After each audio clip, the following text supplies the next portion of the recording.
Rauno Alliku esimene päev Serbias. Treeni on tehtud, et millised on esmamuljed Serbias?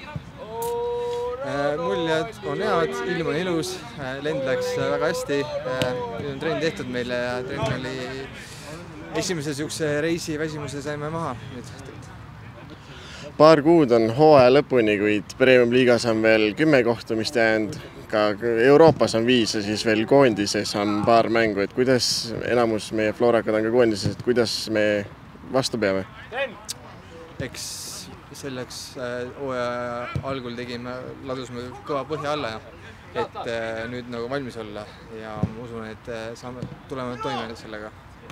Et kuidas on olek vaimselt ja füüsiliselt, et mängud on nii tihti ja siis suure kaaluga ja vahepeal 1-0 rasked kaotused Euroopas ja...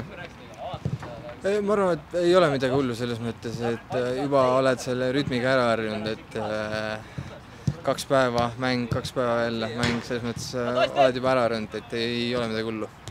Aga kuidas sul endal praegu tervis ja olek on?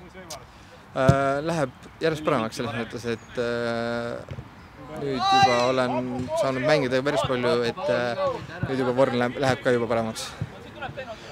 Ma ei tea, kui palju sa ise tead, aga kui sa nüüd väljakule saad, siis on see sul, mis suure tõenäosusega juhtub, siis on see sul 30. mäng Euroopas. On see sinu jaoks kuidagi eriline, et see toimub just alagrupi turniiril, mitte näiteks eelringides?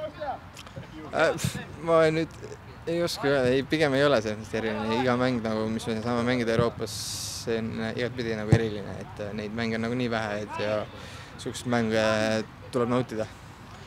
Nagu sa ütlesid, tuleb nautida, aga mida see sulle individuaalses mõttes karjääris tähendas alagrupi jõudmine? No, selles mõttes, et juba noore poisina sa unistasid, et see jooks kuskil Euroopas siin alagrupi turniirile ja nüüd see lõpuks täitus, et nüüd tuleb igat seda sekundit täie rauaga nautida. Mida on treenerid rääkinud ülehomsest vastasest? Eks nad on praegust väga heas hoos, et liigas, koduliigat nad juhivad, nad on viimased mängud väga hästi mängid, väga tehniline meeskond, tahavad palli mängida.